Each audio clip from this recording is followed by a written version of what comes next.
première chose que je veux que tu puisses retenir ici, c'est que lorsque Nebuchadnezzar va conquérir Juda, il va donc déporter à Babylone des jeunes gens. Mais n'oubliez pas qu'il va faire des choix. Il va demander à ce que parmi les esclaves, qu'on choisisse les meilleurs, ceux de famille royale et qui étaient en bon point et qui avaient un aspect physique qui était beau. Donc les critères sont clairs. On choisit Daniel et ses compagnons. Quand il fait le choix de Daniel et ses compagnons, en fait, au-delà de sa conquête politique, se cache un agenda spirituel. La conquête politique de Nebuchadnezzar cachait un agenda spirituel. Quel était son agenda? Numéro 1, Nebuchadnezzar voulait vider le Dieu d'Israël dans Daniel et ses compagnons. Donc tout ce qu'il va mettre comme programme en place visait à le faire. Numéro 1, quand il les prend, il exige que leur nom soit changé. Ici, ça a trait à l'identité. Donc je veux changer leur identité.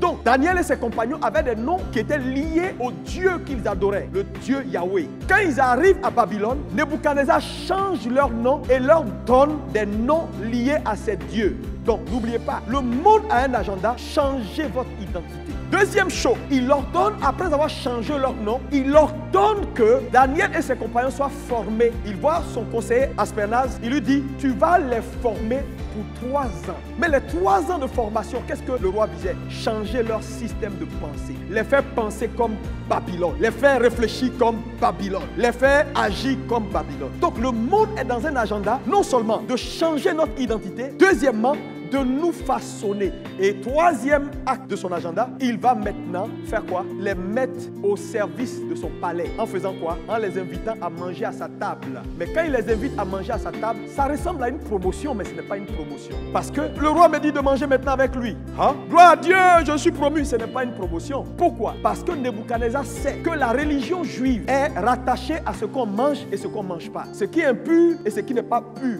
Et vous savez que les mets du roi Nebuchadnezzar, ce sont des mets qui sont dédiés à ces dieux. Donc si Daniel et ses compagnons acceptaient de manger à la table du roi, c'était une façon d'atteindre leur foi. Le monde, par toutes sortes de voies détournées, va chercher à toucher à ta foi. C'est pourquoi, Église, tu n'as pas le droit de ne pas être consacré et avoir une assise avec Jésus. La conversion n'est pas optionnelle. Mais ce qui était intéressant que l'Église doit comprendre, à côté de l'agenda de Nebuchadnezzar, Daniel aussi avait un agenda, bien qu'il soit esclave et déporté. C'est ça qui a fait toute la différence dans la vie de Daniel. Église, note ce que je vais te dire maintenant. Tout chrétien né de nouveau, qui n'a pas un agenda secret pour son Dieu, va poursuivre ses ambitions. Tu poursuivras tes ambitions personnelles quand tu n'as aucun agenda secret à mettre en œuvre. Et le problème de l'Église, c'est ça. Voilà pourquoi les chrétiens sont dans des sphères. Dieu les positionne dans l'économie, dans la douane, dans le commerce, dans la restauration. Ils ne savent pas pourquoi ils sont là-bas. Quel agenda ta vie poursuit aujourd'hui? Toi qui me regardes, ta vie poursuit quel agenda? Quand Dieu te sauve, il a une mission précise pour toi. Daniel a compris que cette affaire, c'est agenda contre agenda. Son agenda secret, c'était promouvoir les dieux babyloniens en sortant des Juifs leurs dieux. Daniel aussi avait son agenda secret. Il était esclave, il était déporté, mais il avait son agenda secret. Voilà pourquoi il a pu survivre. Donc la première chose pour survivre en territoire étranger, il te faut un agenda secret. Quand je dis secret, je souligne bien le mot secret. Parce que ce qui n'est pas secret sera combattu. Et souvent, c'est des combats inutiles. Lisez le livre de Daniel. Daniel n'a jamais fait cas publiquement de son Dieu. Il avait un agenda, mais l'agenda là était secret. Personne ne savait. Aspenaz, qui était le conseiller du roi, qui était chargé de la formation et du recrutement, n'a jamais su que Daniel avait un agenda secret. Quand vous lisez Genèse 41, verset 45, lorsque Joseph monte sur le trône d'Égypte, Pharaon change son nom. Le monde n'a pas changé, c'est le même système. C'est-à-dire, il tente de changer son identité. Mais ce qui est intéressant avec Daniel, vous verrez que de toute l'histoire de Daniel, il ne s'est jamais lui-même appelé Belchazzar. Jamais vous ne verrez Daniel se dire « Je suis Belchazzar ». Pourquoi? Daniel a jugé que je suis en captivité. Je n'ai pas le pouvoir. Quand tu veux infiltrer un système, tu ne tiens pas compte de tes règles, mais des règles du système. Le problème avec l'Église, partout où on va, on veut faire les choses comme nous on veut. Non, non, non, moi je suis chrétien et nous les chrétiens, on ne fait pas ça. Frère, il y a des endroits où tu n'arriveras jamais. Daniel a eu la sagesse de comprendre que s'il veut changer mon nom, je vais faire quoi avec le nom là? C'est pas grave. Mais moi, je suis conscient de qui je suis. Je suis Daniel. Donc il y a des combats inutiles que Daniel n'a pas voulu faire. Deuxième chose, quand il décide maintenant d'aller les former et de changer leur système de pensée, Daniel encore décide de ne rien dire. Parce que Daniel comprend certaines choses que les chrétiens ne comprennent pas. Daniel comprend qu'il y a une différence entre la connaissance et la foi. Je peux apprendre quelque chose, mais ne pas croire dans la chose. Je ne crois même pas en ça demain. Je prends pour chercher l'argent, mais ça ne me dit rien du tout. Donc Daniel comprend que aller se faire former n'influence pas ma foi si je n'accepte pas de mettre ma foi dans ces choses. Donc je vais me former. Ils n'ont qu'à me former dans le système babylonien. Ils n'ont qu'à me montrer leur technologie. Ça peut me servir demain à aller contre leur système, mais ça ne va jamais toucher à ma foi. Parce que Daniel était face à 3 grandes batailles. Le problème et la défaite de l'église de Jésus-Christ vient du fait que les chrétiens, ils n'ont pas la culture de la priorité. Daniel a regardé dans les 3 combats. Il s'est dit, le premier, on va changer mon nom. Moi, je sais comment je m'appelle. La formation, le deuxième, me former, ça ne me gêne pas. Ils vont m'envoyer leur technologie. Je vais assimiler, mais je ne mettrai jamais ma foi dans leur technologie. Ils vont m'envoyer leur connaissance, je vais assimiler. Ça restera une connaissance théorique, mais ça ne me gêne pas. Mais le troisième qui est m'asseoir à la table du roi et manger ses mets, Daniel fait une analyse. Il passe le combat au scanner. Il se rend compte qu'il est juif et que s'il mange les mets du roi dédiés au Dieu des Babyloniens, sa foi est touchée. Donc Daniel va faire quoi? Daniel va réfléchir, va prendre une décision difficile. Donc numéro 1, il faut que tu aies un agenda pour survivre dans le système. 2, dans un territoire étranger, on ne se fait pas d'ennemis. Tu veux infiltrer un système, il ne faut pas commencer à te faire des ennemis partout. Parce que tu sais, le système babylonien, qui est le même système aujourd'hui, si tu te fais des ennemis, la grâce va te manquer.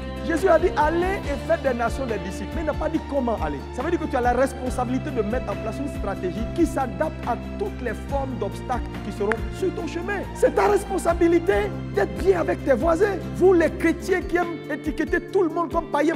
La Bible dit, Dieu livra Juda entre les mains du roi Nebuchadnezzar. Comment un Dieu de justice peut livrer une nation avec qui il est en alliance dans les mains d'une nation païenne? C'était pour un but. Souvent, les païens que vous voyez là servent les desseins de Dieu. L'Église doit revenir à la sagesse si nous voulons gagner ce monde. Si vous n'aimez pas les gens, vous ne pouvez pas les transformer. Aimez les gens, aimez les pécheurs là, aimez-les. Les chrétiens sont trop méchants, méchants dans leur soi-disant sainteté. Ça fait que même dans l'Église aujourd'hui, quand un point tombe, on l'abat, on tire sur lui, on le tue sur le champ de bataille. Là où même l'armée régulière, les armées du monde là, ils sauvent leurs soldats blessés, l'Église est la seule armée qui achève ses blessés. Vous savez, entre celui qui pêche et celui qui amplifie son péché, ils ont tous les deux fait la même chose. Toi, tu es le relais des péchés des gens. Laissez Dieu juger les gens. Qui vous a établi juge sur vos frères? Ce n'est pas ta responsabilité. Daniel avait de la sagesse. Il a fait le choix du combat qui touchait à sa foi. Le combat de la nourriture touchait à sa foi. Daniel négocie.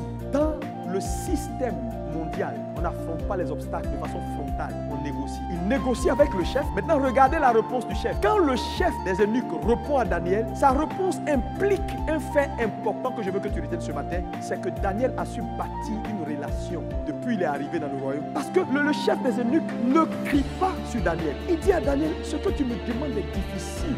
Tu veux mettre ma tête à prix? Si le roi apprend que tu refuses, c'est ma tête qui est partie.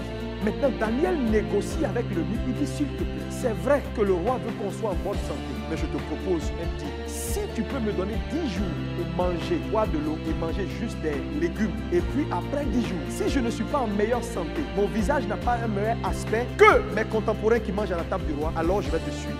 Daniel prend 10 jours. Il se retire avec ses compagnons pour prier. Et il ne mange que pendant les 10 jours des légumes avec de l'eau. Et la Bible dit que le chef des eunuques récupérait la portion qui était réservée à Daniel et il partait le remettre à d'autres personnes pour manger pendant 10 jours. Après les 10 jours, il va maintenant présenter Daniel et ses compagnons devant le roi. C'est là qu'il va maintenant décliner le deal qu'il y a eu. La Bible dit, quand le roi examine Daniel, ses compagnons, et ceux qui ont mangé pendant les 10 jours à la table du roi, c'est le jour et la nuit. Ils étaient 10 fois meilleurs, en bon emploi, beau visage, renouvelés, plus en forme. Et le chef des eunuques est honoré de ce que Daniel ne l'a pas trahi. Frère, la Bible dit, c'est alors que Nebuchadnezzar va signer le décret pour dire, vous là, c'est vous les hommes qui devez être à côté de moi, c'est vous. Donc, la première chose ici, c'est que Daniel prend une décision importante de ne pas se souiller avec les mains du roi. Mais pas une décision d'affront, une décision de négociation, une décision de foi. Et ça, c'est très important.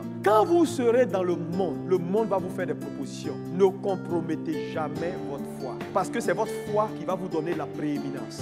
Qu'est-ce qui a donné à Daniel d'être supérieur? C'est le fait d'avoir refusé la compromission. Parce que souvent, nous les chrétiens, on pense que si on ne fait pas comme eux, on n'aura pas de grâce. Si on ne fait pas comme eux, on n'aura pas l'argent qu'ils font. Si on ne trafique pas les factures comme eux, comment on va s'en sortir? Frère, on n'est pas obligé de faire comme les gens du monde. C'est la foi d'un homme qui lui fait un chemin dans la vie. Frères et sœurs, tu n'es pas obligé de sortir avec une femme pour une position. Tu n'es pas obligé, parce qu'on veut te donner un contrat, de faire des fausses factures. Tu n'es pas obligé de changer ton CV et de mentir. Tu n'es pas obligé de faire certaines choses. Tu n'es pas obligé.